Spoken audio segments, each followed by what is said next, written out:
welcome to the online family program from the Sunshine Coast Health Center. As somebody with a loved one who is struggling with addiction, and possibly even struggling with addiction yourself, you've probably heard of the concept of codependency. When you hear that word, what do you think of? Do you yourself identify as being codependent?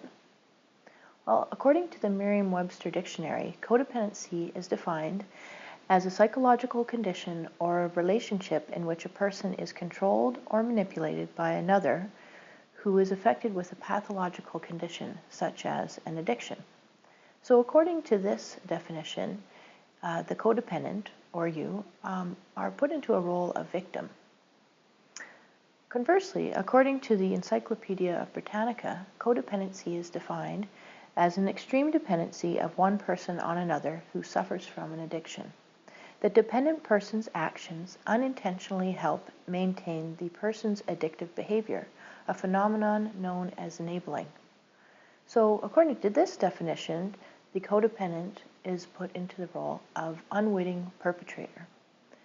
So whether it's a victim or unwitting perpetrator, I don't think either are helpful, and they place blame where none is due.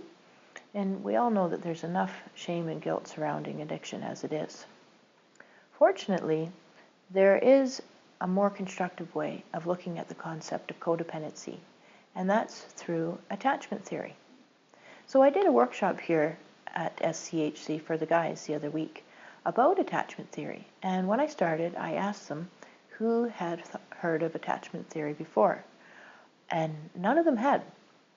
And then I asked them out of curiosity how many of them had heard of the concept of codependency, and pretty much all of their hands went up. So this is kind of interesting. And I think the reason why is because there are so many books in popular psychology about codependency. Now, the problem with pop psychology books is that they're not all, in fact, there's quite a lot of them that are written just from the opinion of the author and aren't backed up by a lot of research. And so you might be surprised by this, but codependency is not a well-respected concept in the field of psychology. Not like attachment theory. Attachment theory is very well respected because it has decades of rigorous research and evidence backing it up. So what is attachment theory?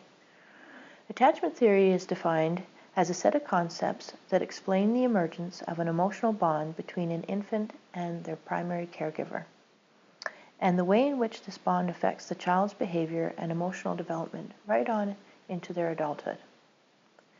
So in this 4-part series for the online family program, I'm going to give a brief history of the concept of codependency, as well as a brief history of the concept of attachment theory, and then I'm going to explain why codependency is better understood through attachment theory, and also talk about attachment theory from a meaning-centered approach, which is the approach that we take here at SCHC. So please join us next week when I do a brief history of codependency.